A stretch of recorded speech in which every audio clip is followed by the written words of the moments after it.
When I was approximately 8 years old, my father took my brother and me to see a wrestling match about an hour and a half away. On the way there, I developed a severe headache. I was very sleepy, dizzy, and nauseated. I told my dad, but we kept driving to go to the wrestling matches. We were there for about 2 to 3 hours. Then we headed back home. I was still nauseated, sleepy, and dizzy and had a severe headache. My brother and I fell asleep. I am not sure how long we were sleeping, but the experience wasn't long after we were headed back home. The next thing I knew, I was out of my body and watching my dad and girlfriend pulling our bodies out of the car. My dad and his girlfriend were very frantic trying to revive us. I just kept watching them while I was out of my body. I didn't know what was happening and how I could be above them watching them. I tried to make contact with my dad to tell him that I was there, but he couldn't hear me.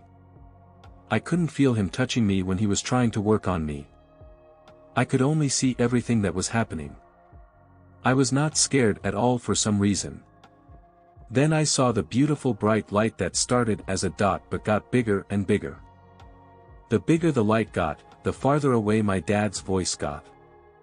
I still wasn't scared. The light was so filled with love. This was a love, which to this day, I still have not felt since then. There was darkness on the opposite side where the light still hadn't reached, but the more the light consumed me, the more the darkness faded. Only a speck of darkness remained where my dad was still trying to revive me. There were all these beings, which I didn't know, but yet, I could feel so much love. There seemed to be one main person who was standing there waiting for me. I didn't know him, but wanted to jump in his arms because I could feel so much love. Then I saw the beautiful place behind him. There are no words to explain. As I was almost totally in that beautiful place with all those beings, I realized I couldn't hear my dad's voice anymore. Then someone told me I was dying but didn't speak in words. Everything was heard through the mind only. I really didn't know what to think about it because I didn't know what dying was about.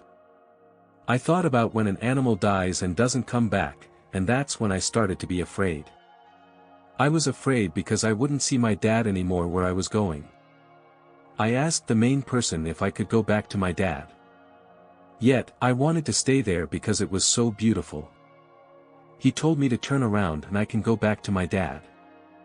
I hesitated, because I wanted to stay there too, but he said, "It's okay." So I turned around to see my dad crying, kneeling over my brother and me. Then I was back in my body and I could feel him touching me and holding me in his arms. I couldn't wake myself up at first. It took a while, but after several minutes, I finally opened my eyes. It was very, very hard to do, but I did. Dad never let us sleep that night until the following night. He was too afraid we wouldn't wake up again. He never called an ambulance or took us to a hospital for carbon monoxide poisoning. My brother and I were very lucky to have survived this incident. We were so severely poisoned, that it's a miracle we survived.